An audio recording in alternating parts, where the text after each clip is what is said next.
আসসালামু আলাইকুম রহমতুল্লাহ। রাসূলুল্লাহ সাল্লাল্লাহু আলাইহি ওয়াসাল্লাম ছিলেন এমন একজন মানুষ যার অন্তর ছিল সবচেয়ে কোমল, সবচেয়ে দয়ালু। তার প্রতিটি কান্না ছিল উম্মাহর জন্য। আজকের এই গল্প তার সেই কান্নার, যেটা ঘটেছিল পাথরের মাঝে দাঁড়িয়ে, একটি মুহূর্ত যা হৃদয়কে কাঁপিয়ে দেয়। হিজরতের সময় রাসূল সাল্লাল্লাহু আলাইহি সাল্লাম যখন মক্কা থেকে মদিনায় যাচ্ছিলেন, তিনি পথিমধ্যে বিশ্রামের জন্য একটি গুহায় আশ্রয় নেন। সেটাই সাওর গুহা।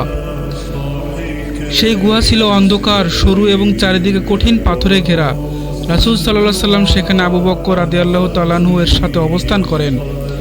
আবু বকর রাদিয়াল্লাহু তাআলা আনহু দেখলেন গুহার মধ্যে ছোট ছোট ছিদ্র আছে, সেখান দিয়ে সাপ বা বিচ্ছু ঢুকতে পারে। তিনি নিজের জামা ফেড়ে প্রতিটি ছিদ্র বন্ধ করতে লাগলেন, কিন্তু একটি ছিদ্র আর ঢাকতে না পেরে নিজের পায়ের গোড়ালি সেখানে চেপে ধরলেন। ঠিক সেই সময় ভিতর থেকে একটি বিষাক্ত প্রাণী তাকে দংশন করে। কিন্তু আবু বকর রাদিয়াল্লাহু তাআলা আনহু চিৎকার করেননি, যাতে রাসূল সাল্লাল্লাহু আলাইহি সাল্লাম না জেগে যান।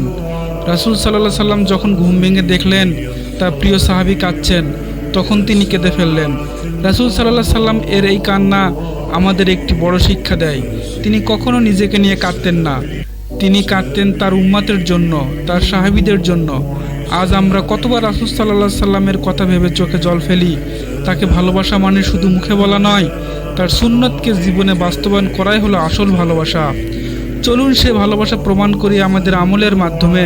রাসূল সাল্লাল্লাহু আলাইহি সাল্লামের কান্নার মুহূর্ত আমাদের হৃদয়ে জেগে থাকে চিরকাল। ভিডিওটি ভালো লাগলে শেয়ার করুন, সাবস্ক্রাইব করুন। সবাইকে ধন্যবাদ। আসসালামু আলাইকুম ওয়া রাহমাতুল্লাহ।